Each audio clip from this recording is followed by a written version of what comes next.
It's a hybrid meeting. Oh, no, that's gonna echo back. That's okay. Was it recorded?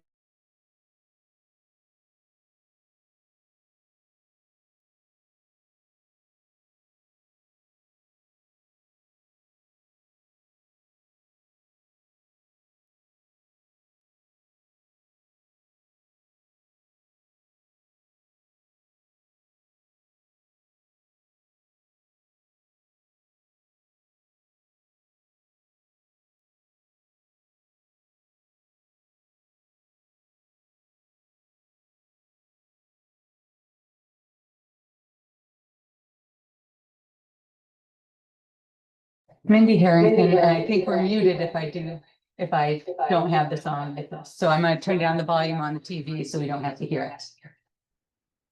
You're welcome.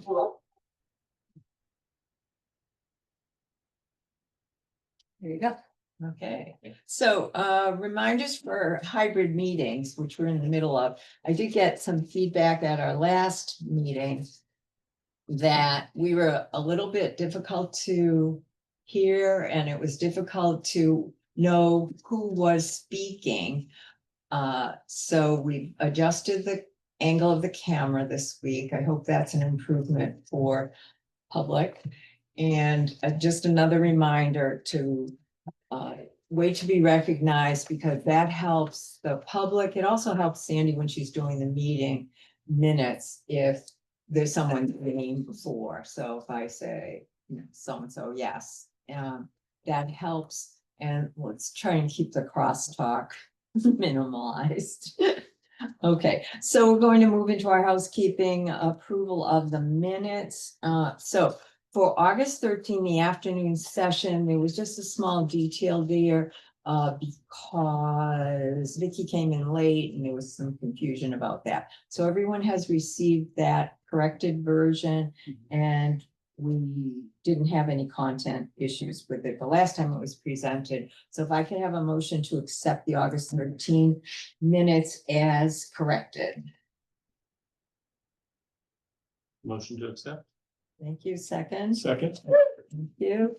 And again, we have to do a roll call vote. Tom, Aye.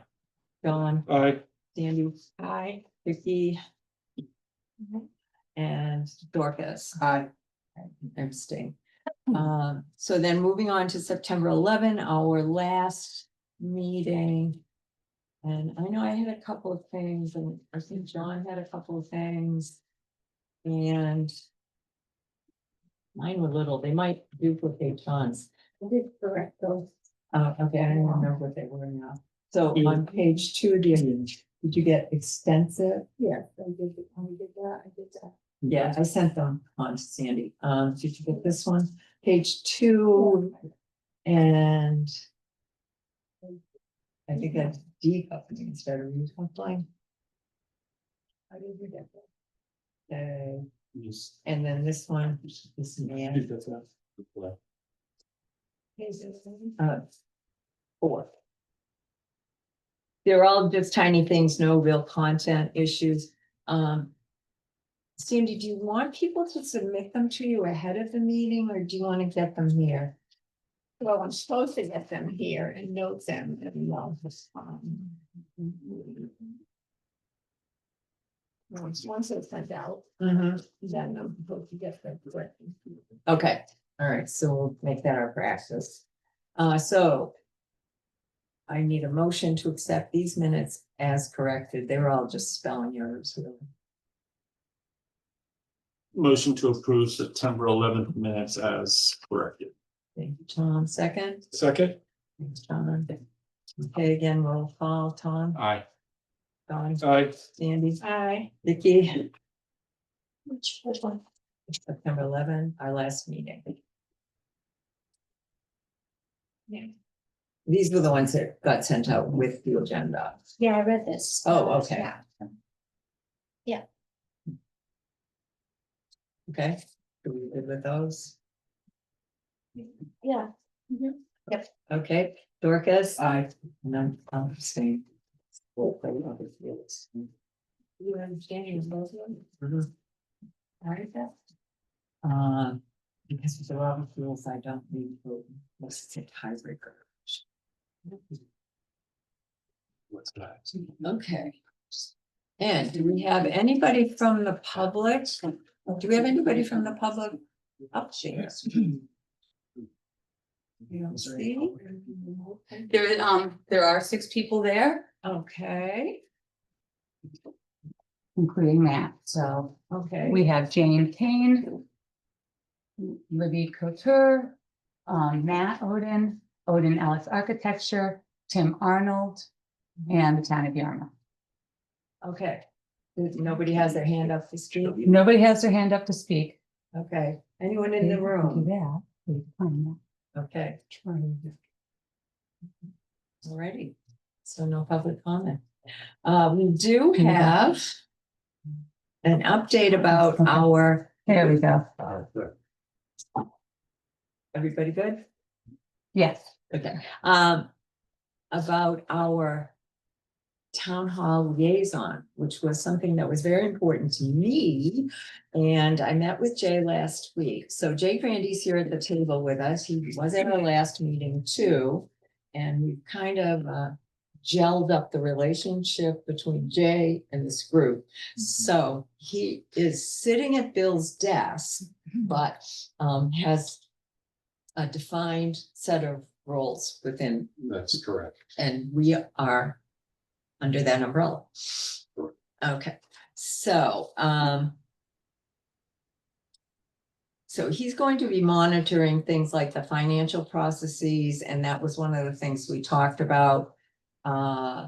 So Jay, you're gonna be that interim person between, like, when the OPM submits the invoice and with Jennifer Mullen. Right, I had received an invoices, bills payable package from EOPM, Mhm, your architect and other consulting services. mhm. And those were reviewed and approved and it's, offered some commentary back. But it's all starting to move forward. Yes. Okay, and then the other big piece that we talked about was the library site and access for information for the public and how that is going to be linked, and I'm gonna hand that over to you as far as what you found out when you went exploring. Well, I'll just talk plainly about it, being a newbie to Yarmouth, relative newbie. I did try to navigate and find certain information and you have a project page, it's at the top, it takes you a couple of clicks to get in there. But one of the things I found as a gap, in my opinion, was the lack of a TED, Library Building Committee, which linked back to that project page. Your charge and purpose is buried in a heading that you wouldn't intuitively grasp as, and I think it's important to have the people involved with the project highlighted there. And so I had some preliminary discussions with Judy about it, just to get her sense of how she viewed it and whether there was room for improvement, and IT. So I think in the coming weeks, not way out, we need to put some new headings in, update the information, bring some of the more relevant information forward as to the current project that's being reviewed by you as a committee. And equally important, communicate more effectively as the funding opportunity here in the state, not just in the current phase, but in the phases going forward. And so I think there's a lot of that kind of information that is there. It's just hard to navigate and highlight it. And I think that's more important to citizens of the town to see some of that information right up front. So obviously I'll work with your consulting team as well, and your library staff and the new director, and make sure that whatever we put up there is acceptable as the content and form of the committee and the staff and others. Okay, and then we still have more linking kinds of questions, and the outreach committee is also concerned with that as far as the links between the library site and the back structure that you have ready to go, right? Yeah. And how that's going to play in. So somewhere, and I'm not sure if that's Paul or who will be in, Paul Chaffee, or who will be involved with making that link, because it's quiet now. It just needs to be activated at their end. So when I want to go in, I tend to go to departments, library, and then the yellow band. Is that how you do it too? Just because it seems the most familiar road to me, and it just gets me where I want to go. So that's the route I've been using. You can get there other ways. Jay and I were looking at all the different routes that you can use, but intuitive, some of them are not. Yeah. So And I think it's critically important at this stage. I mean, this is a highly visible project that if the town doesn't get, adequate and good information, it's gonna open the doors up for innuendo and rumor. So we need to make sure that this site is easily and readily available on the site so that people can go and get the information that they absolutely need. all right, and let's see. While we have you here, Jay, but anybody have any questions for Jay on those topics so far? Okay, another thing, Judy? yes. Good. People online can't hear anything. Oh, I asked a question. Can people Matt- hear us all yeah, right? Matt says he can't hear it. Okay. Says the microphone is connected. I can see it moving up and down.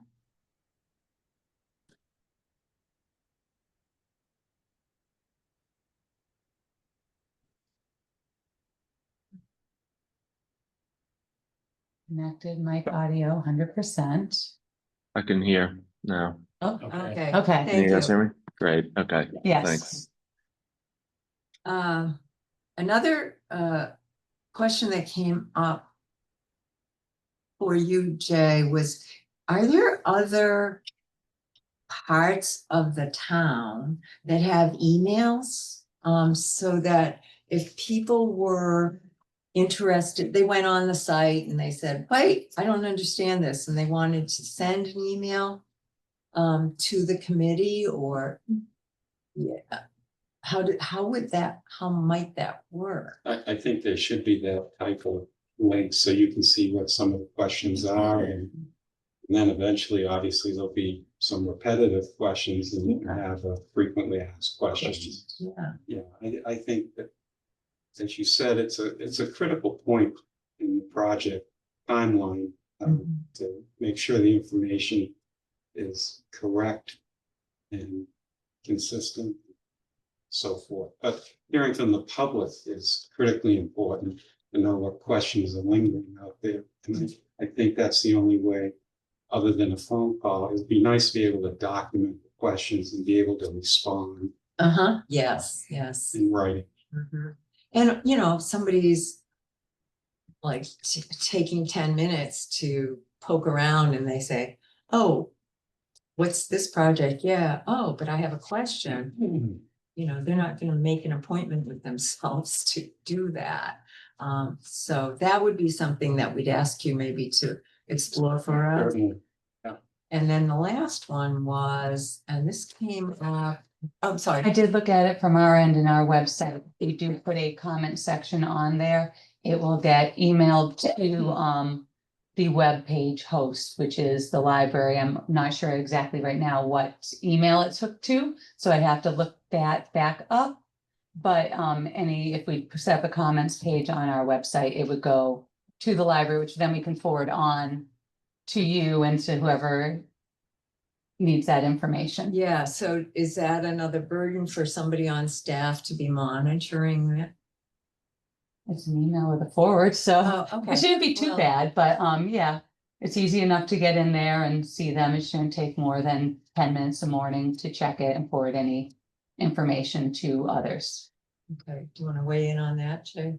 No, I think it's a follow-up. Where are the, have we received comments? Where have they gone? And, who's monitoring it? Those questions and providing response. Okay, thank you. And then another issue we had, I think this might have been at the last meeting, is it appropriate for us to have a placeholder warrant article? Might be a little too early for fall, but for spring, just so that we're there. Even though we might not be ready even for Springtown meeting. We're really gonna be reviewing those in January, so we figure that you're gonna have time to be able to do that. Like, we start looking at the Springtown meeting warrant in January. Right, but we don't know, they have from January to June to respond to us, MBLC. Hmm, So we might be right down to the wire, that's why we're. right, but I mean, you could in January say you wanna put in a placeholder for the, I see, for the spring. premature, right, okay. we're focused right now on the fall. On fall. Yeah. Okay, all right.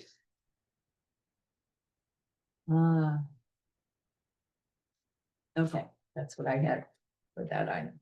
All right, and our outreach committee met last week. Linda's not here to give a report, but we did review Mindy's drafts that we distributed last time, and she has worked on them. Losing sleep again. To support things. I have neither copies and can make other copies for people if you want to take one and pass it. So again, these are what we are looking to use for our outreach sessions. Pending our report to the select board on October 7th, these would be the model to be distributed at Seaside Festival, 2 days there, and at our information session on October 14, again, depending on the direction from select board on October 7th. So we moved pieces around, we talked about what catches your eye, who's the audience for these anyway, you know, if you pick it up in the library and you open it, we wanted this yellow page to kind of pop it at you. And then the big question on the left. And then when you open it up, you know, some people are gonna look at this and go, yum, I love this data. And other people are gonna go, oh, too much to read.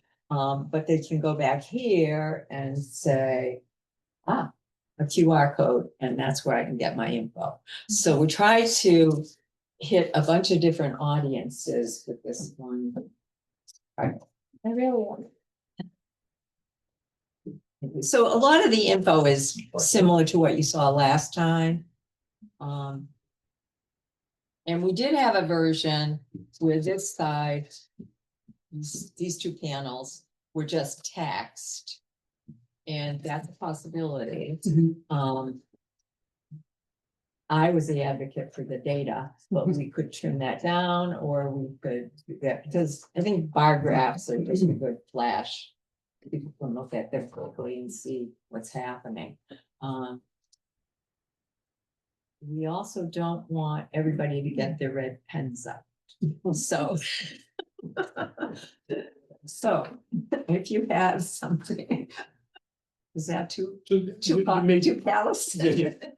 It's a living document. Yeah. And it will be updated because it's so important to make sure the current information is always updated. So Yeah. Right. it's not gonna remain static. That's not being sensitive. No, and the Odin Alice, we just have that now because a lot of patrons are asking about the architecture. So I put their website on there, and then once we have our email and webpage up and running, that will take that place and replace you. I'm sorry. And were you holding your phone? And then, but they will find you, Matt, on the website. All right, so quick reactions. I'm just gonna go around the table then. Dorcas, you hadn't seen this. I like the bar graphs. Yeah. I like, because a lot of people, that's, you know, when you talk about too much information, I think a lot of people are just gonna go to the bar graphs. Yeah. And take a look at that, and it kind of says it all in that. So, Yeah. good job, Mindy. Thank you. I know that this- Well, and I this is want to a give credit project. to Rebecca too, because I do it and then she looks at me and goes, ugh, and then it fixes it. So she did do that for us and, yeah. Great, great. Joe? I think this looks great. This is just the right amount of drafts. And I don't think it's too much text at all. It's important to have a narrative, Mhm. especially in bullet pointed. Yeah. form. So yeah, no complaints here. Okay, thank you. Vicky? Yeah, I'm reading it right now. I really like the bar graphs. And I also like the information. Because it's to the point.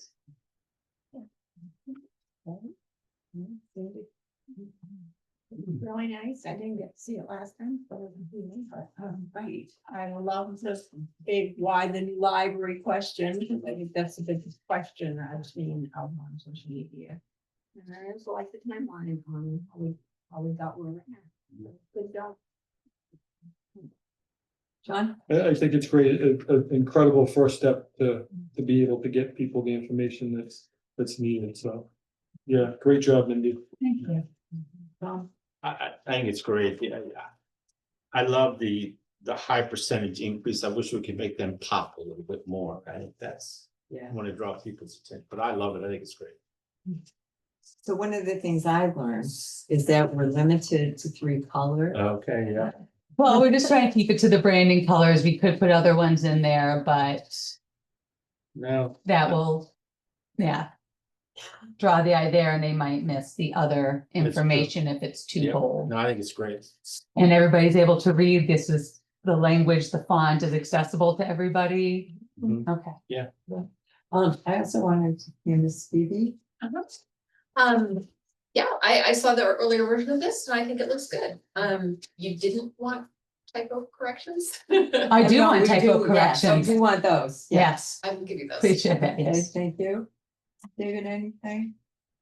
No, I think it's actually really helpful to, as someone who has just pulled his head out of Eris, to see numbers like this is like really, really helpful. I mean, we are data driven, so that stuff like that, I think people can very easily understand. So I think that's very effective.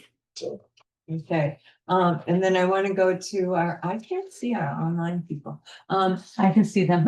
This Okay. because this is playing the meeting while I have control of it, so you can see them here if you'd like. Okay, Actually, we can see them in your screen.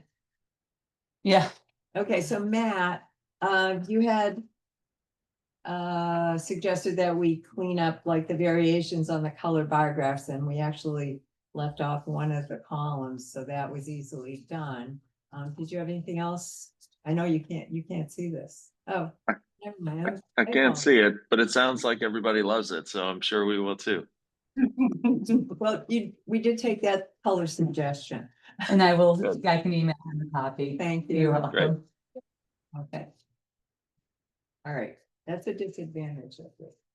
All right, do we have anything else from outreach to bring back? 30 people used it last time, the meeting room, like in 2023. In twenty twenty-three, years. it only had 30 bookings, yes, and so, Now 435. yes, so it was a 1,350% increase, which, yeah. That looks like a typo. Yeah, it's not 30 people though, it's 30 bookings. 30 for the bookings, events. Okay, got it, yeah, Okay. for meeting rooms, yeah, it could have been more people, so Well, now room. 432 meetings is way. Yeah, Huge. It's huge. That's great. 435, to be correct. So Linda's continuing to work on her stuff outside of this committee with fundraising and getting pro bono legal work, and she's always got something going. But I will let her speak for that at our next session. Do we have anything I else? think that was it, that's all. Good. Okay. All right, so site update.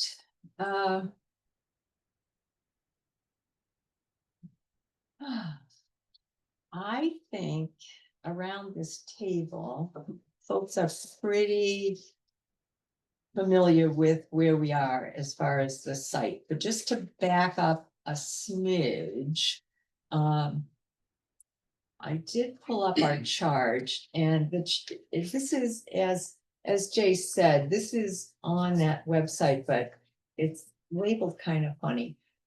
And our general purpose is to guide the programmatic analysis, plan development, site selection, financing options, while working in concert with Commonwealth staff and consultants toward establishing site locations, building programs, financing options, and plans for the development of a library to the applicable standards and needs required by the town. And then when you get into the specific charges, it does say that we are required to take specific steps such as those outlined by a scope of work and the Commonwealth of Massachusetts funding programs. So if you want to pull that up at your leisure and just refresh yourself on what you're doing here, those are the constraints of our appointments. That's what we're here to do. So along with what we were appointed to do, we've done reviewed the assessment of the sites, brought those to the select board, presented the sites. The site was voted on June 24 by the select board, and we then later found out about the constraints of the Article 97. We weren't really sure what that was, and it was kind of floating. We've been told multiple times that the legal people will not be able to render a clear opinion until December, which we know is really conflicting with our deadlines. So I just wanted to let you know that Joseph Rotullo, who is one of the town council firm members, did render this opinion, and I did refer to it last time, but I wanted to actually read it. And this is a quote from him to Bob Rittenauer. There is no specific verbiage required to invoke Article 97 protection. I think from the language in the article to lay out and construct a playground, and that it has been used as a playground, is enough to invoke Article 97 protection. And then when we here talked about that, we decided that even though it wasn't a firm legal written position, that we would respect that. We had people come and speak to us, and that by respecting that issue, we were very, very fortunate that that applied to only one of our parcels, and that we could still, within the site approval, move the parcel to the east. So have I captured that for everybody? Is that a common understanding for everyone? Yes. Okay, so given that, and we are hearing feedback, I think we have expanded our responsiveness beyond our charge, which I want to commend everybody on. But I also want you to recognize that it's beyond our charge. So when we are looking at the grant that we applied for, it was approved for new construction. New construction could include demo and rebuild on that same site. But we all know the costliness of taking something down, especially something that was built when asbestos was still being used. I do commend everybody for being willing to respond to other questions. And I think as a committee, we need to be sensitive to those issues out in the community. Just as we are very sensitive, my own estimation, from when the West Yarmouth folks came and spoke to us. And I thought people were really understanding about what was going on there and that this building is very special to that community. And we were not saying close it or sell it or anything like that. We were just saying that's beyond our scope. That is beyond our scope. So along with that, we have had questions, and the select board the other night had a kind of a side conversation. I don't know what to call it. There was a review of agenda items with us being on one of the next agenda. October 7th meeting. Yes. Yeah. So it was just a review of agenda items, but it digressed a little bit into like a 20-minute conversation about the project. So certainly no decisions were made and no votes were taken or anything like that. But it was very revealing in light of what other issues are still out in the community regarding reuse of the MacArthur building, and their residents' understanding of where we are in the process and what our role is, that we don't have any role in reuse of buildings and we don't have any role in those kinds of future things, that our charge is fairly limited. But again, I want to say it's very practical and pragmatic for us to respond to some of these questions. So we have asked Odenzello to look at what would it take to do an initial assessment of the building. And they have contacted their structural engineers, and there is a possibility this could be done post haste so that we could have the results to take to the select board. But that's really kind of pulling in a lot of favors and asking a lot of people to be moving quickly. So Tom and I have been involved in this today. Jay's been involved in this today. And just so you know, we're not really taking on another whole thing, but we need to be responsive to that so that we can answer questions. And it appears like we're the only ones to take the point on that. Comments? Have you talked to Patrick Murphy? He's the administrator for the school. That would be your person. Yeah, Yep, because okay. he took us on a lovely tour last year, showed us the improvements and some of the deficiencies in the building. Mhm. Oh, Yeah, so we formed a relationship with the school through the Renaissance Fair, and I've met with him and the secretary, and they are very warm and welcoming and very proud of the work they've done, but also still highlight some of the deficiencies. so is he the administrator on site? He's the administrator on site. He's the school principal. Okay, so if you can get with Jay afterwards and Yep. share that contact info, that would be wonderful.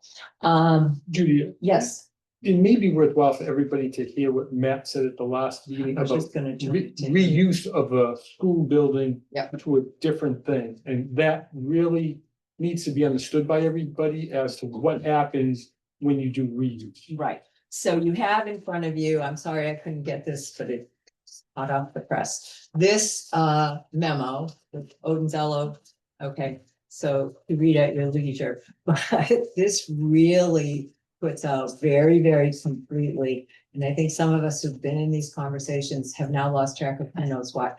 But this is a really comprehensive list of the issues that will arise. Yeah, yes, here's an extra one. I don't think I have one. Oh, okay. I do. Judy, I would just add to that, that it is detailed, but it is not entirely comprehensive because we haven't undertaken an assessment of that building with a full consultant team, which is what would be required to have a complete understanding of what would be required to renovate that building, turn it into a library. So it is missing some key ingredients, but it tries to hit the kind of big points. Yes, so, and if we dial that back a little, at this point, we're looking at a much smaller assessment of the building. So Matt, would you like to talk about that? Because yes, I didn't mean to imply that this was comprehensive. Yeah, so what we have been authorized to do by the town is engage our structural engineer. It's the same structural engineer that we have on our team for this study. And so we've gotten authorization from the town to have them do a visual assessment of the existing building to understand the existing construction and weigh in at a high level. This is not a super detailed structural analysis of the building. It's a quick visual observation and review of any existing documentation that we have, which is not a lot, but we do have drawings from the 2022 renovation that was done, and so we can draw some conclusions. The building, as far as we can tell, we actually don't know the year it was built, but somewhere in the 30s to 50s timeframe. And we do know, and I think even before our engineer does her site visit, which we're scrambling to try to make happen next Tuesday, it was designed as a classroom building. Classroom buildings typically were designed to 50 pounds per square foot live load for typical school building. The MBLC requires 150 pounds per square foot live load designed for public libraries because of the stack loading. Even code requirements for assembly occupancy are higher than 50 pounds a square foot. So we know, even without looking at it, that given the type of building that it is and given the age that it is, it will most likely require pretty significant structural upgrades. We also know, just from looking at the existing drawings, that the column spacing, the wall locations that are fine for a school that's made up of a lot of smaller spaces, as soon as you try to open that up and make it into a public library, which has much more requirements for much more openness, for accommodation of larger areas of program, for easy visual supervision, by a relatively small staff. All of those things are kind of at odds with the way the building is laid out. And in order to undo some of those structural elements, in order to make it work as a library, will require, like the increased capacity of the structure, will require some pretty significant structural upgrades. We also know, and to John's point earlier, that renovating this building and turning it from a school into a library would trigger a change of use, which then triggers a whole series of other code required upgrades. We will have to do seismic upgrades for structural. We'll have to do energy code compliance for the exterior envelope. We'll need to make sure that all of the Massachusetts accessibility requirements are met, life safety requirements are met. There's in terms of accessibility and actually egress, this is a 2-story building with the lower level halfway below grade. It's effectively a basement, and it's not a walkout basement. There is a ramp, I think, that gets you from the basement up to grade. But the basement is a half a level down, the upper level is a half a level up. So as soon as you walk into the building, on either side, you're confronted with half a level of stairs, either up or down, and a lift to try to make that accessible. There, only one of the 2 entrances has a lift to make that accessible, but it makes for a very difficult building to solve for both accessibility and for emergency egress. Not to mention the fact that for a public building, an important civic building like a public library, to have the main level or any level not universally accessible, I think is problematic. So those are kind of the highlights of some of the considerations that we see. There's more to talk about. I don't know how far you want to go with this, Judy, but I think that's a good Okay. for today. And I think a lot of this will be repetitive to you all, but it's just spelled out nicely and, you know, you can mark it up and see where those items fall for you. So, continuing on the site update though, last time we looked at, I'm sorry, does anybody have anything they would like to ask Matt? Okay, last time we were talking with Matt about possibilities and opportunities with the movement to parcel 60, again to the east. I think one of the big things it resolves is it just takes conflict with Seaside Festival right off the table. In addition to take the playground conflicts right off the table. So they're gone, and that's another accomplishment. So, Matt, if you would like to go ahead and share with us what other developments you have on the site. Yes. Let me just go to full screen. Can you all see my screen? Yes. All right.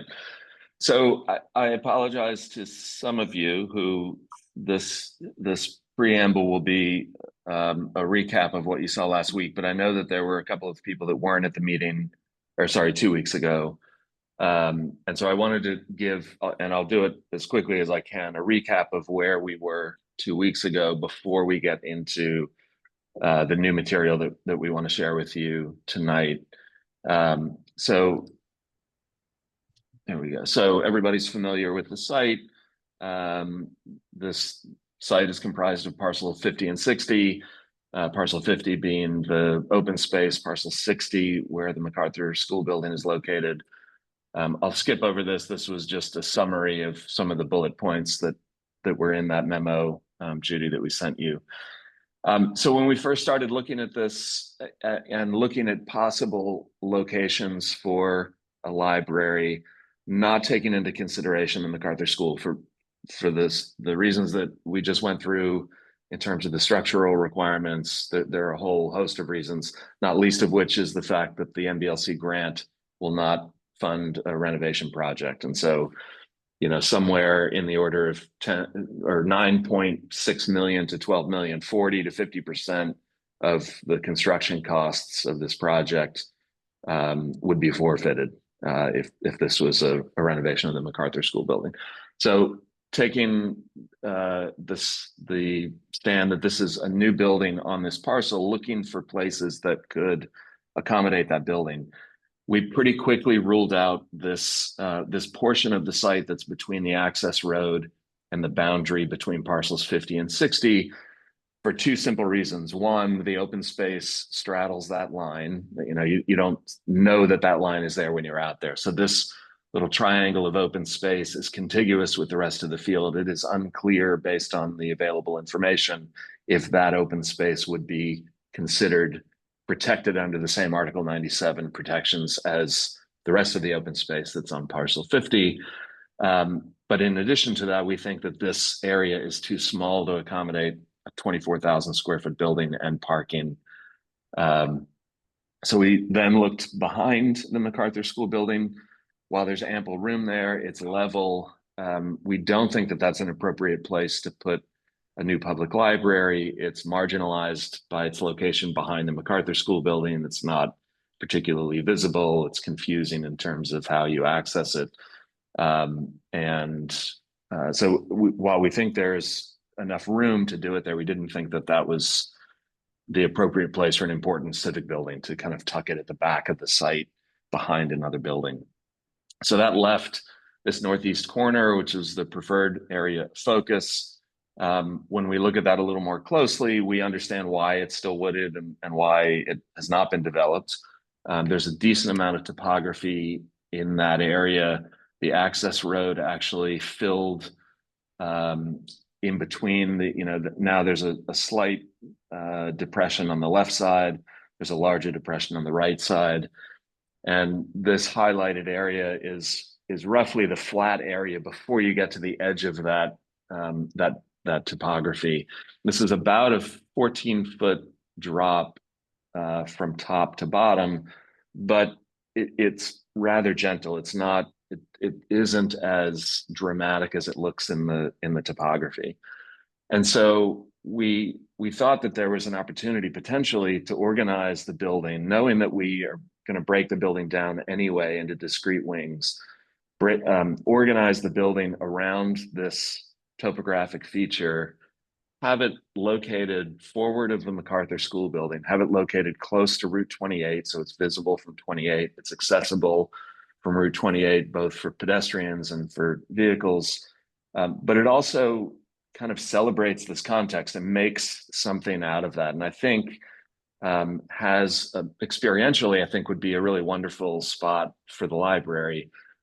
We do think there are opportunities to connect, to have pedestrian connections from the library straight across to a future town common on parcel 50. We don't think it's at odds with the MacArthur School building. In fact, I think that there are some really nice programmatic synergies between a school and a public library. And sort of taking that one step further, if we think about parking, we know that we have parking needs for the school and for the library. I think there's ample space to accommodate that. We're showing here a parking lot that doubles the size. We could add more parking. We still have to do a parking analysis to understand how much we need for the library, but we think that there's plenty of room to accommodate even one more, a sort of tripling of what's there now, and accommodate both the school's needs and the library's needs, but also to potentially create a kind of shared open space between the school and the library. And if we rethink the way that the vehicular access circulates fully around the MacArthur School building, we could improve access from the school and the library to this kind of central green space, which is really quite lovely. I mean, there's, just adjacent to the parking lot now, if you walk out there, there's some lawn and some mature trees. And that could be a nice kind of forecourt to from parking as you arrive and enter the lobby of the library. The way that the library is set up, it's arranged in a kind of pinwheel arrangement with a central lobby and then the wings radiating out from that, children to one side, adults straight ahead of you, community kind of on the more public side, close to entry, easily accessible off hours. Just quickly, this is an aerial of that area. This is for scale, kind of roughly superimposing that diagram on this aerial photo, so you understand roughly how big this is on the site, how its size relative to the MacArthur School, et cetera. And we think that there's plenty of room to get it to fit. In terms of the character of that space, this is the wooded area in the northeast corner of parcel 60. This is the wooded area that's just opposite the access road. So it's that same kind of topographic feature that I mentioned, but on the left side of the road, all of the kind of understory brush has been cleared out. I don't think that there's much maintenance here. It doesn't look like there is, but it's actually quite a lovely space. This would be, if you imagine that ravine looked like this, if there was a little bit of clearing done, that could be a really fantastic kind of focal point for this important public building. And yet, having it right on Route 28 with strong pedestrian connections, I think it's kind of the best of both worlds. So we were pretty excited about the potential here. And so we've taken this diagram and we have started to take it to the level that we had begun to look at over on parcel 50, which is trying to test fit the program, the library building program that we have, into a building in this general arrangement. So that's what this diagram is. And I apologize if you cannot read the labels, but I'll try to walk you through the layout. And I will say this is a first pass at trying to take that detailed building program and get it to fit into a site diagram. There will be, I'm sure there are, and there will be some adjacencies to work out. We're sure that not everything works the way that it needs to, but we feel good about the general arrangement of things. We feel like, as an example, you know, you come into a covered entry, you enter into a central lobby. The service desk is immediately there with good supervision of entry, but also great sight lines all the way down into the adult wing, down into the community wing, across over to the children and teen wing. So really strong visual control of this entire building. And it's a big building, 24,000 square feet on a single level. Now there will be staff in the children's wing. We have a librarian office and a staff workroom. We have a reference desk in the adult wing. And so those will help kind of extend that range of visual supervision. But we feel that generally this arrangement works pretty well. We have staff behind the circ desk, so staff workroom, director's office, break room, meeting room, friends room, tech services, all of that is located close to the service desk, centrally located, close to the business center. This whole community wing would be able to be closed off, or sorry, available off hours, with the children's wing and adult wing closed off, so that there's access from the same front door into a central lobby, access to this entire wing, including the bathrooms, a multi-purpose room, a classroom, and an auditorium. So 3 different scale community meeting spaces available to the public off hours, plus access still to outdoor space in front of the building, potentially outdoor space from the lobby out into this kind of central, overlooking the central landscape. So I think a decent amount of flexibility. We've tried to organize the program in both adult and children wings so that the kind of larger spaces are overlooking what could be a very nice and simple wooded landscape at the center of this site. Potentially with places to get outdoors. You know, we've found that in our public library work, those have been incredibly well-used, popular spaces. I know some of you have seen the Norwell Public Library. Those kinds of porches, at Norwell, we have 2 porches. We have a screen porch and we have a covered open porch overlooking the surrounding woods. And those are incredibly well-used. And the nice thing about them is they're totally secure. You can be out there with books. You can't leave from them. You know, it's still part of the library. You have to come back through the library. So they're secure, but they're an outdoor extension of library programming, which is a really nice thing we have found. In terms of specifics, you know, there's probably more to talk about here than we have time for tonight. And I think this warrants a conversation with staff directly to talk about some of the specific adjacencies. And as I said, I'm sure that there's any number of things that aren't quite where they should be, but we feel like as a first pass, things fit. The general strategy seems to work. And from here, assuming people are comfortable with this, we would continue to iterate this and with the staff and with the MBLC kind of work through revisions to make sure that things are in the right place, and that we're thinking about how they're accessed, how they're supervised, et cetera. So as preliminary as this is, we also wanted to share with you some preliminary 3D images. And again, I will heavily qualify these. They are not final. They're incredibly, yeah. Can we just wait? Sure. Are there any responses to Matt on this presentation? Phoebe? I just am excited to see it where I can see it more. I'm excited for the conversation. There's some things I'm seeing in children's I would love to talk to Matt about. Sure. So again, moving from the concept into the early designs, and this is a time to make sure there's enough room for the green blocks and enough room for the yellow blocks. And then looking at the adjacencies is the fine tuning. So we just want to make sure that the outline is adequate for what we're seeing. I do have a question on I've seen this question from Kathy Williams a couple of times. What is the size of the auditorium? Roughly? I'm gonna have to defer to Marika on that. Marika, do you know the exact size? Yeah, it's called out as 1,500 square feet. But Okay. it also specifically lists 130 seats. I Okay. personally don't think it's possible to get 130 seats in 1,500 square feet. So something has to change. Either, you know, There's, if you're comfortable with the number of seats and it's necessary, then the room will have to grow. But if you don't think that 130 seats is absolutely necessary, that's a way we can tweak the size a little bit. What would you be comfortable with?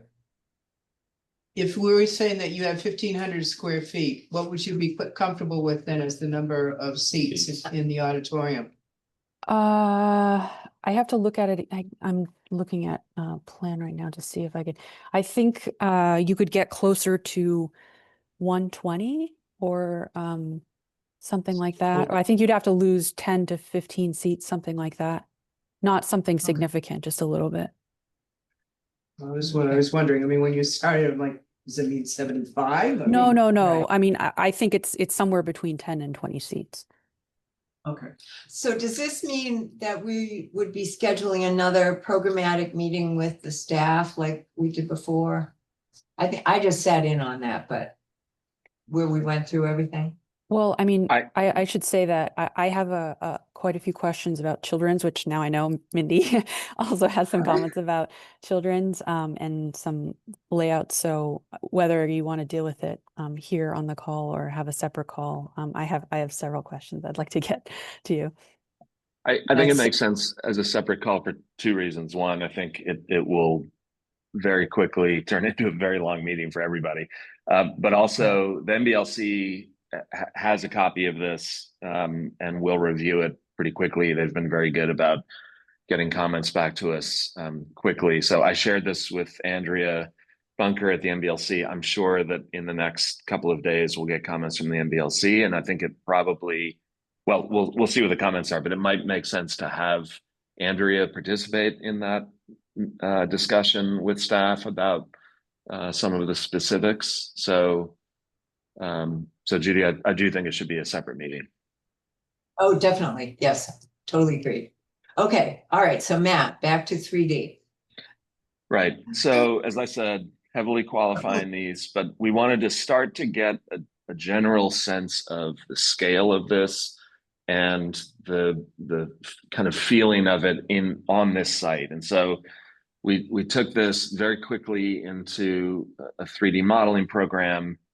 And we started looking at it from a couple of different views. This is an aerial view, which obviously you'll never get, but it gives you a general sense of scale. You kind of see how close the adult wing is, this end of the adult wing to the road. One nice thing I think about the building is it presents itself to the road, but it's not right along Route 28, which is a busy road, and so it has both visibility, but also a little bit of protection from Route 28. And I think good pedestrian access there is actually a sidewalk that comes in along the access road and turns left. It stops kind of halfway down this leg, but there's already a pedestrian connection that's sort of teed up for future connectivity.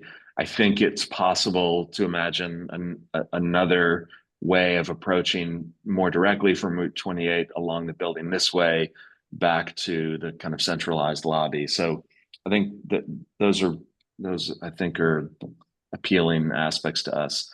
So this is a view from parking to give you just a sense of scale. These are very preliminary, but it's a one-story building. We're imagining this as a wood structural system.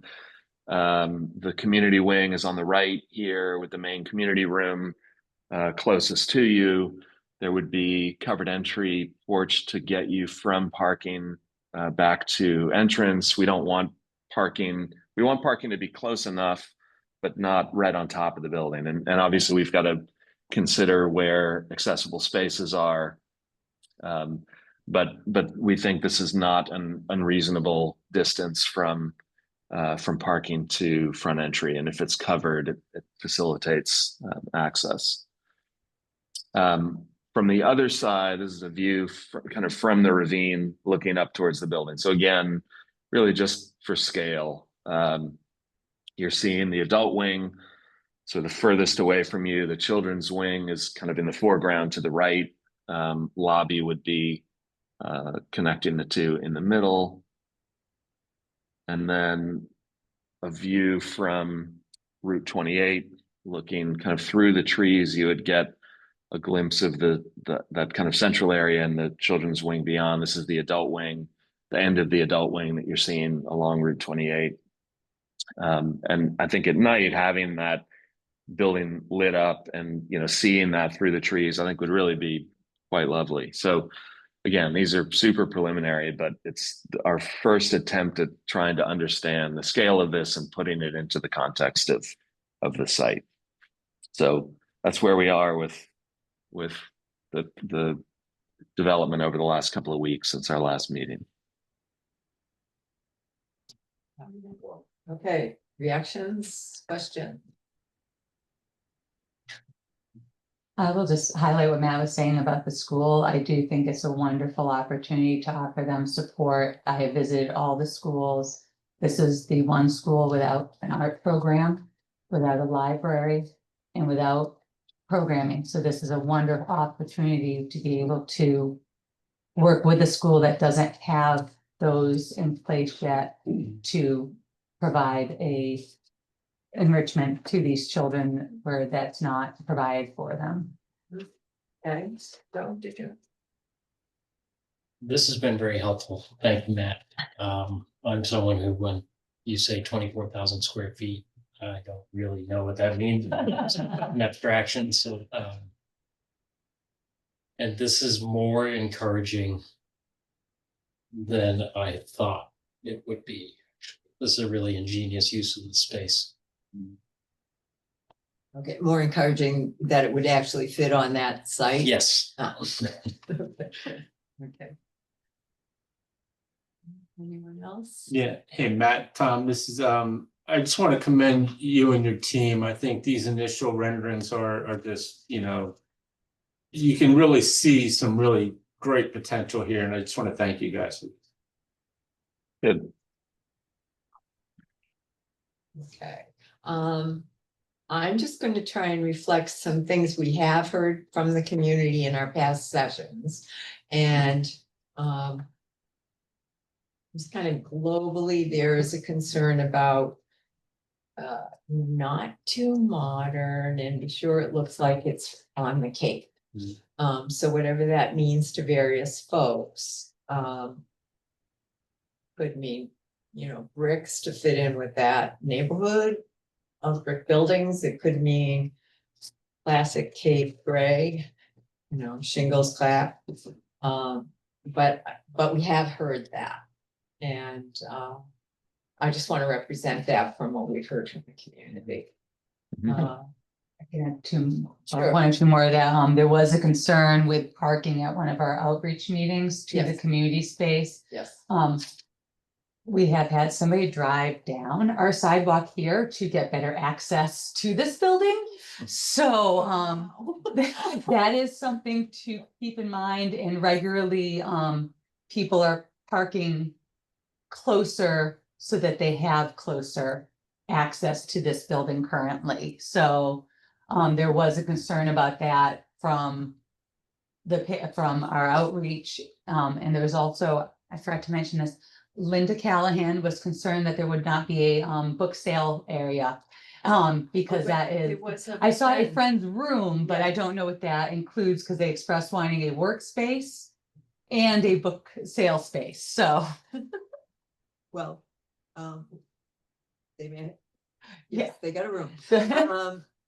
Well, actually, thank you, because another comment I had was in looking at those 3Ds was if there was a drive up, drop off at the main door. And I think that's related to, or was that all pedestrian? So this area as laid out in this diagram is all pedestrian. That's not to say that you couldn't get, some vehicular drop off close to the entrance. I think you definitely could. And this is a first pass at this. This is also without much, if any, engagement yet from our civil engineer and our landscape architect on this. We've had some preliminary conversations with them to make sure that what we're doing seems to be reasonable from their perspective. But in terms of actual layouts, site layouts, vehicular circulation strategies, we still have work to do there. But I do think that there's the possibility to get vehicles closer to the front entry and not lose the potential for some open green space here that provides some separation between the two buildings and also to parking. I will say, so the existing parking roughly is this. We've added this, and I think you could very easily add another row of parking and, kind of triple what's there now. In fact, it could grow even beyond this a little bit. So from the standpoint of parking, I feel like we're in pretty good shape. The nice thing about this, and this, by the way, is all town-owned property as well down here, these two lots. So, from the standpoint of parking, I think this affords us a pretty good bit of flexibility. When we were looking at buildings kind of over in this area and thinking, where's parking going to go? Are we going to have to fit it at the end of the field or somewhere along the access road? It was more at odds with the kind of preservation of this large open space for common, town common. So here, I think the parking, sort of behind the MacArthur building, not too close to the new library, I think makes a lot of sense. And I think we've got a pretty good bit of flexibility there. It's all flat. So I think we're in good shape. Okay. And last time, I was talking about maybe moving the access road to the east of the MacArthur building. I want to retract that. I think we need to look at, I think we need to look at different options. I mean, this is one way of looking at it, and this eliminates the driveway along the east side so that we're not, creating an island here surrounded by asphalt, which is a trap that a lot of public buildings fall into. We see it all the time. And instead, thinking, is there a way to have a drop off that's dedicated for the school that gets you right up close to this? The main entrance is on that east side. There's a covered entry porch on that side. So having drop off that gets you close to that, but not having vehicles circulating around the building, I think will make it easier. Especially, I mean, I think about school pickup at my daughter's school, and kids come out of the school and they're kind of all over the place. And when they're penned in by a road, it's much more difficult to police that with kids. The ability to come out and have them spill out into open space without that conflict of vehicular and pedestrian circulation, I think would be a benefit to them as a school, just kind of operationally. Okay. Anything else? Okay, all right. So next on our agenda was programming update, but I think we just covered that for where we are. So Marika, if you could initiate that programming review with Andrea, and I would say Mindy, Joe, and Phoebe and David, who we're going to get to David too. And I would like to just be a fly on the wall. So however that can be set up. The only thing I would ask is that it not be until maybe the week after next. I don't know. David just doesn't start until Monday, so. I'll be here Saturday. Well, that's my next announcement. Could the staff get, or at least the department heads, an image of that breakdown so that I can prepare questions Well, to get Matt's, clarification? yeah, before- Matt's presentation will be attached to the minutes. Yes. Right, I'm sure he hasn't sent it yet, so, when. You know, after tonight, Matt will send that to me and Sandy and Tom, right? And then we'll make sure it gets where it Yes. needs. Okay, and then you'll get it. Thank you. All righty. Yes. Thank you. And let's see, so along with that programming update was, there's a little program Saturday. To say hello to David Aronson as he starts with us. Actually, he's not even starting, he's just giving us all this extra time, which is lovely, thank you. So he will be at West 11 to 1 and here 2 to 4. Will there be cookies? There will be refreshments. At this location, Leslie Callahan from Sila has got a plan. She is the cookie stroll maven, so I'm sure it's gonna be a great plan. Okay. And then Wyla is providing refreshments. Okay. Well, and if anybody goes to the morning meeting and then wants to stay for a ghost hunt, it's National Ghost Oh, I Hunting see. Day, and I will give you a black light flashlight to come look for ghosts, and you Yeah. can do a ghost craft. So you can basically spend your Saturday with libraries. All right, The whole day there. all right, and This then, Right on yeah, there. Let me get to it. MBLC update, I was happy to hear that Andrea's been in on this. I just wanted to give everybody a reminder of what was said to us a few chapters ago, that the MBLC is in the business of building libraries. So they want to do this. So they want, you know, they have parameters that we need to work in. But these folks have been very generous with their time and advice and counsel. And so it sounds like everybody's making use of that counsel, which makes me happy. Matt, did you have anything else about MBLT? Nope. As I said, we've shared this presentation with Andrea. We expect we'll get comments from her fairly soon, and we can make sure that we're addressing those as we move forward. We're going to be sharing every presentation with them. We've sent Andrea copies of the past presentation, so she's up to speed up to our last meeting. But this will be the first time that she's looking at actual program layouts. Thank you.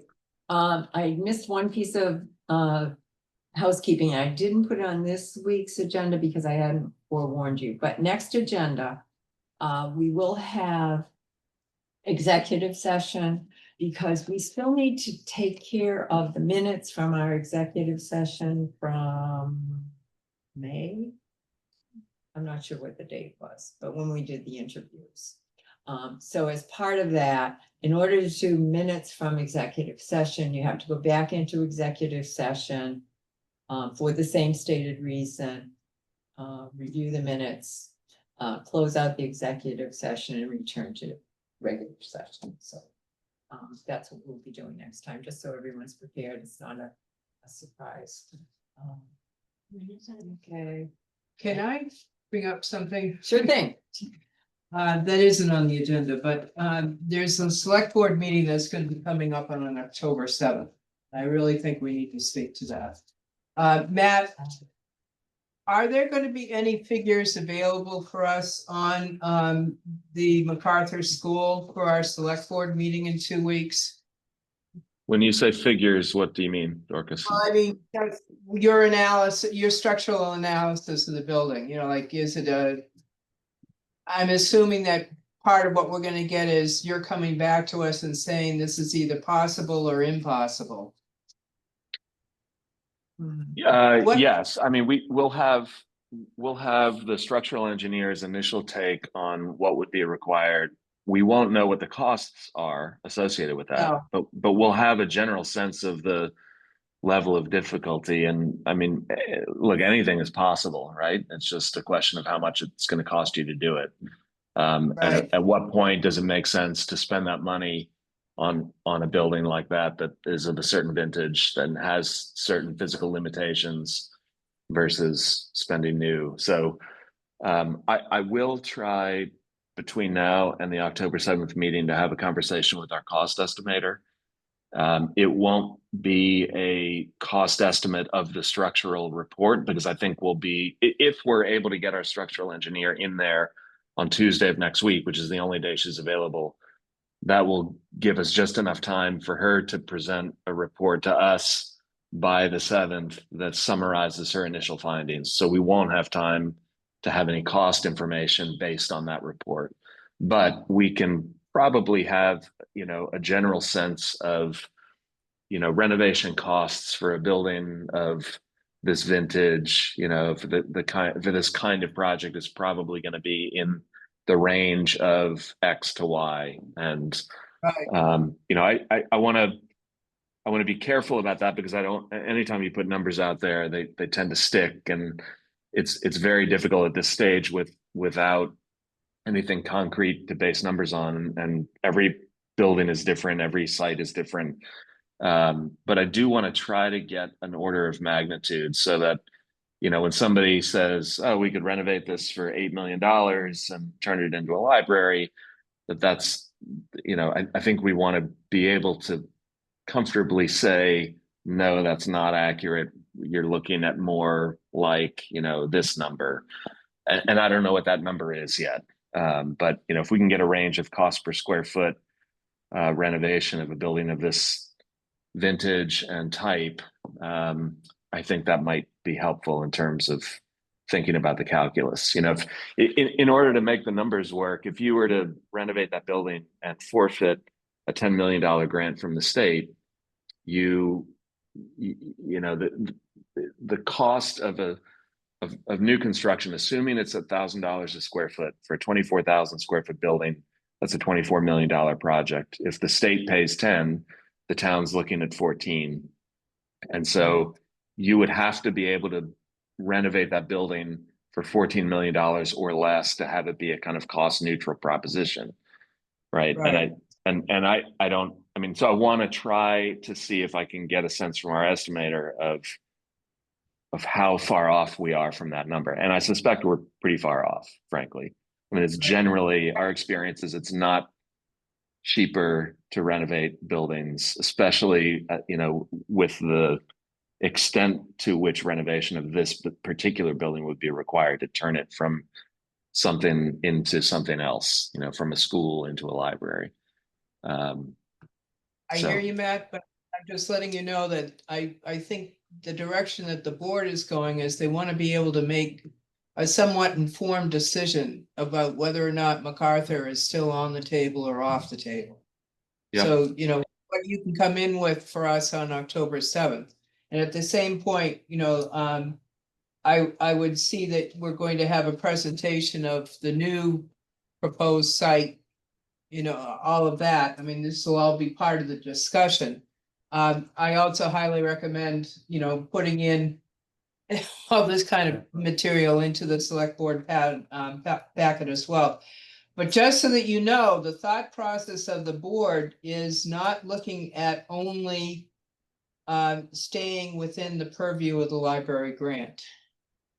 They are looking at the possibility of going forward with this without the library grant.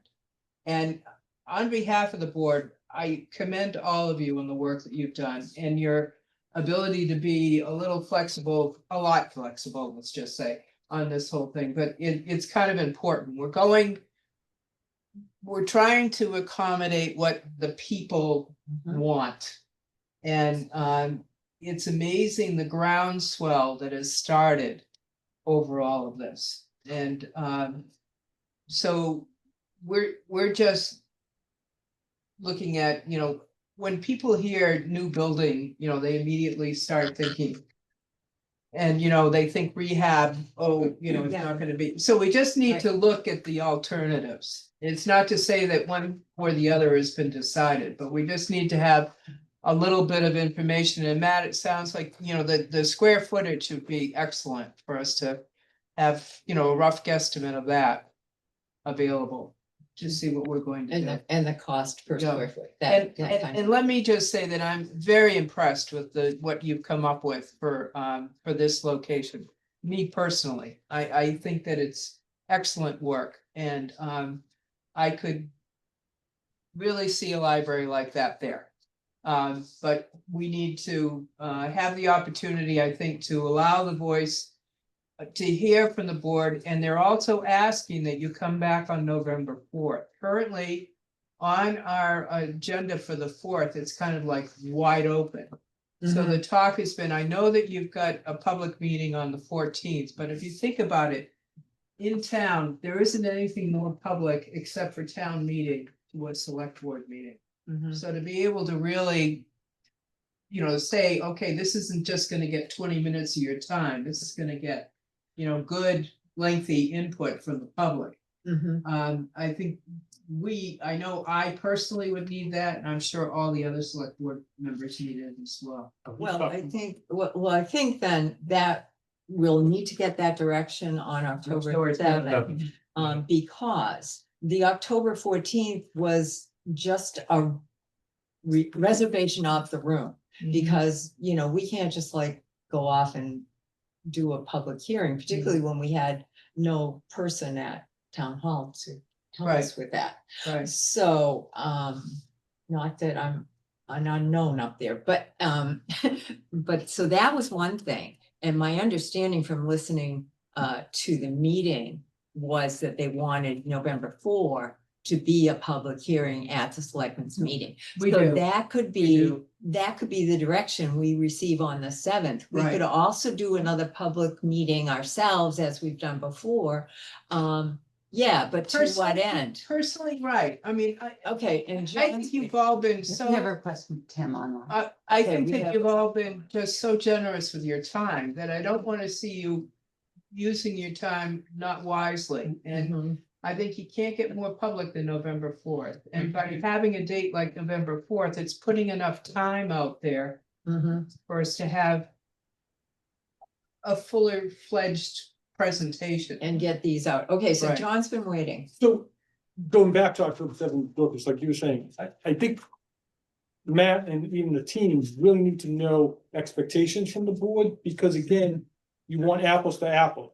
Matt could come up with a cost, but I'm assuming, and don't want to talk for Matt, what he can do new is gonna be way more efficient than reconverting that. And there's something that has to be understood as to what you lose in converting. And And that's, then, and the initial cost is maybe what Matt's coming up with, is the initial cost coming up with all the other things. Even at the select board, Bob talked about $100,000 the town saves because this people, residents are able to go to a school in town. right, So those are savings that need to be counted if you're counting up a whole thing. right, and that I think should all be part of your presentation. You know, like you're making a presentation to us and we have to hear what's been missing for us up to now is what Matt is gonna be able to provide for us. There's been nothing.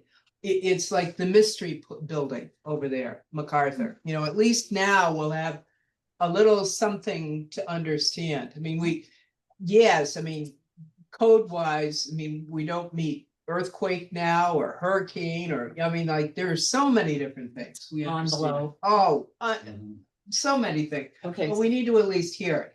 okay, And so that, I want everyone to feel extremely comfortable on the 7th of voicing your opinions. That's why I'm bringing this up now. You know, give it all to us. Why you think, you know, like, that's what we're asking for, is just the information. well, the other thing though is that our charge was the new building. And I think people have broadened their scope to include these questions just because we understand the temperature in town. But every time we ask Matt, I don't think change order is exactly an addition of service, But he's being paid for this. but not by the grant.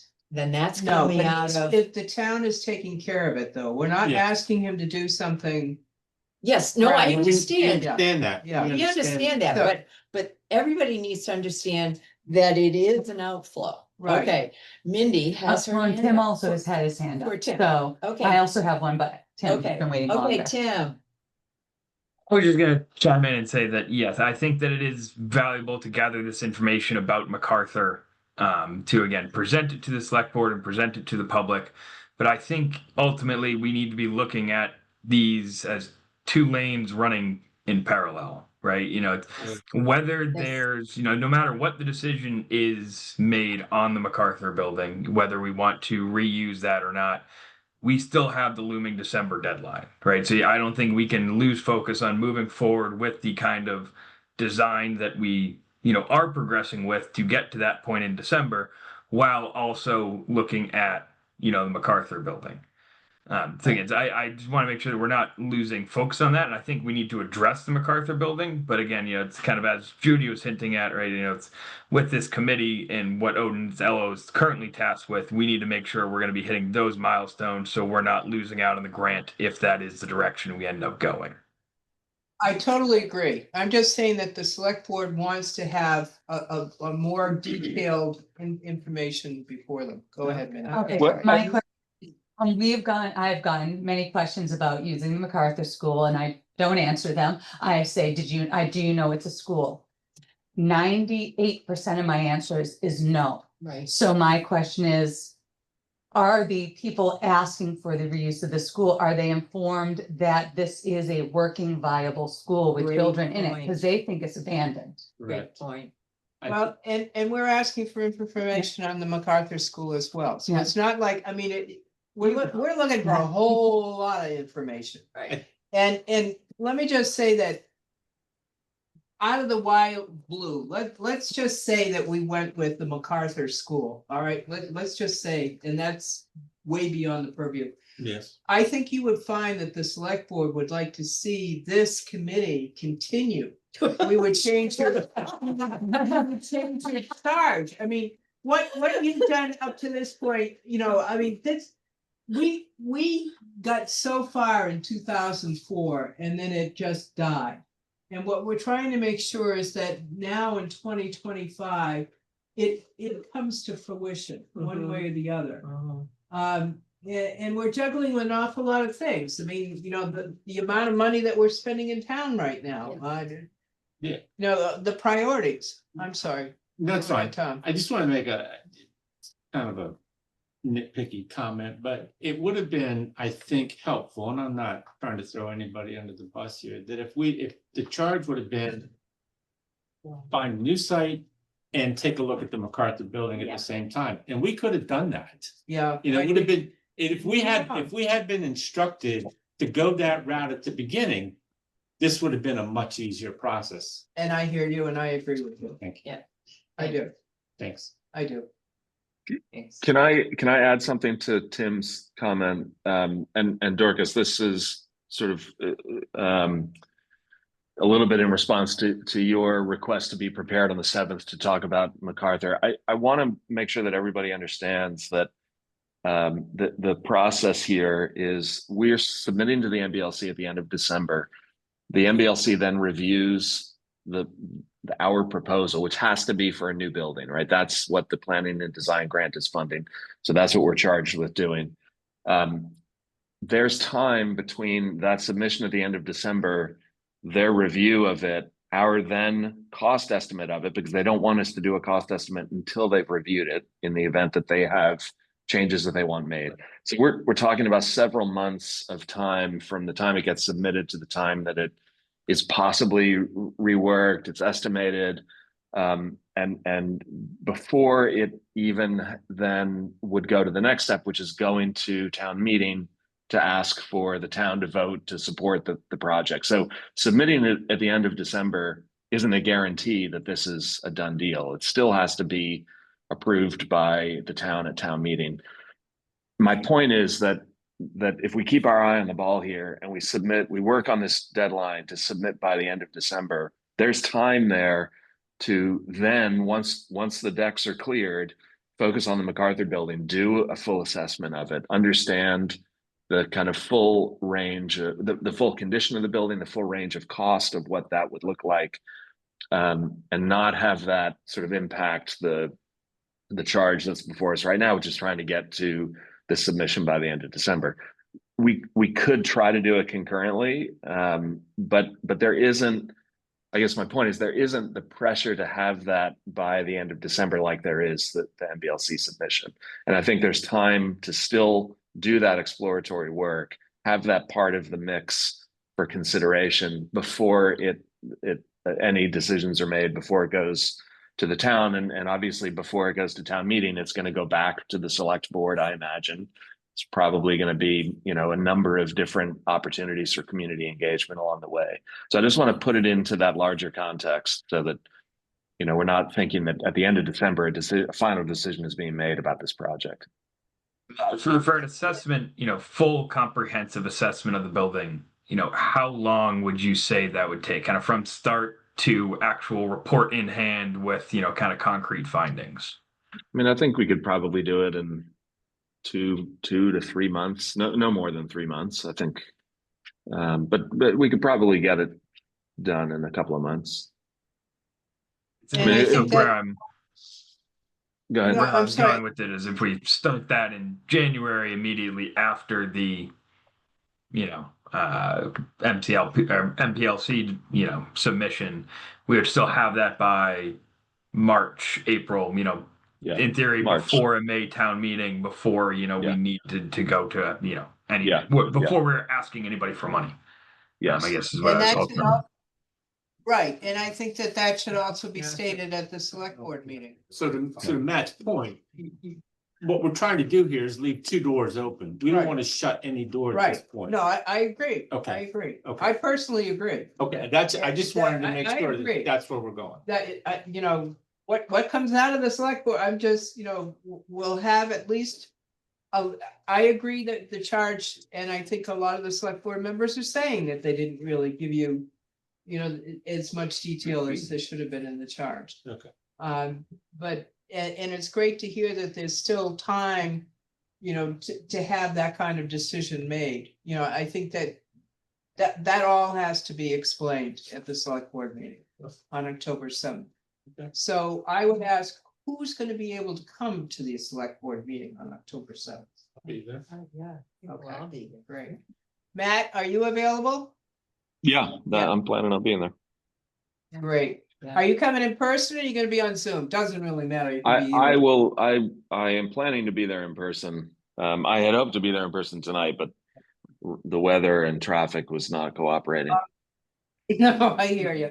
No, I think that would be great. And I think just put it all out there for them. And I think there's a lot of sense, Tim, in what you were saying, that you still have that time, like we are on a fast track for the grant. We have fixed parameters on that grant. I mean, it doesn't make any sense that we'd stop that at this point and not finish it in my, and I'm very excited about what I saw tonight for the plans. Question, please. Would it be advantageous to the select board and to us to invite Patrick Murphy to the meeting? to Already be- being done. Okay. Already being done in the background. To which meeting? Select board. Select board, we're already looking into the Cape Cod Child Development, that, becomes part of our decision making, obviously. I mean, it Okay. has to be part of our. Okay, so decision. then Jay needs a little, Well, I think we need an owner's project manager to That's supplement him. the architect. And- yeah, so that's Tim. All right. So You might see Jen Donovan's name, but That's- Tim is the. Tim OPM. is, okay. Yeah. So I would think with their experience of this consulting team in particular, Mhm. that following this structural assessment, they will provide some very valuable information that I think should be helpful to the decision-making process. So I would hope if it's not ready on the 7th, 100% that, Right, we would bring it forward. I don't think at this point we should get much beyond that information. the preliminary. Yes. Right, And then make decisions regarding what else we need to know later. understood. Yeah, Okay. I think they're too experienced, they're too knowledgeable, Mhm. and they should be able to give us a good sense of the world Right. relative Okay, to the so- building. So but I think still up in the air is the structural engineer getting into the building. Yeah, on Tuesday. Tuesday, and that part of getting in touch with Patrick Murphy would be. Right, and bet you that we that made you'll that do that. breakthrough this evening. Yeah, so that's secondary or whatever, aside from your. That will really machinations that are drive the happening. timeline. Okay, also, so I just wanted to get to calendar and Dorcas just. Thank you. So, typically we have these 2-week intervals, which would put us out to October 9. But are we feeling like, we want to get together next Thursday prior to the presentation on the 7th? Give ourselves a break on the 9th. What do we think? I'm actually not available next Thursday. Okay, But I could find time on Wednesday or Friday. Actually, not Friday, Wednesday. okay. What I feel a need for is someone to help me or some folks to help me just do the structure. I've done I have a draft of the presentation. I haven't done a PowerPoint in a long time, so that would be helpful. If I could have somebody work with me on that and kind of just organize slides and the sequence. Do you have the slides ready? Oh, no. I have a draft of like my presentation that would be like an 18-point font. If you have a draft, we can work on it. Okay. I'll send it back to you and you can send it back to me. Okay. All right. Okay, so no meeting next week, but I also don't see us meeting the 7th and the 9th. No, Okay, and then we will be going forward to, Wait, on the 7th, don't we have the meeting? No. yes, the 7th, we're 7th, going to yes. the select board Do meeting. we know when in the select board meeting we We're are? way down, we're way down. Oh, yeah. Yeah, we're way down. But as I learned, it could all of a sudden be really early by like an hour. well, you never know. Yeah. Some of the things that we give time for ends up whipping through. Oh, yeah. And it's, Yeah, they give you an opportunity to see what a select board meeting is like. right. You don't want to be a single issue person. So, yeah, we're down a ways. I wanted to ask you something. You said that we will be at the Spare on October 11th, Seaside Festival. Yeah, 11th and 12th, It says that we're gonna have 3 2-hour shifts from 10 a.m. to 4 p.m. yes. What time, like, Oh, will we be Thank assigned to you. be there? thank you. Okay. I should send around a piece of paper and everyone could sign up, can't leave the building. Until you sign up, you're there anyway. I am not there, but I work on Saturday, so I'm unable to You be there have enough. Saturday and. Just the 2 days, it's not 3 days? Well, there are more days, but they aren't, We're gonna do they're Saturday, not Sunday. there, like, Saturday, Sunday, Monday's the kayak race and the sand castles and one other thing. All right, I was hoping to get, 2 people for each shift. So the first one would be 10 to 12, 12 to 2, 2 to 4. Will be 10 to 2. I'm passing this around. I'm not writing down your name. And then Sunday, same thing.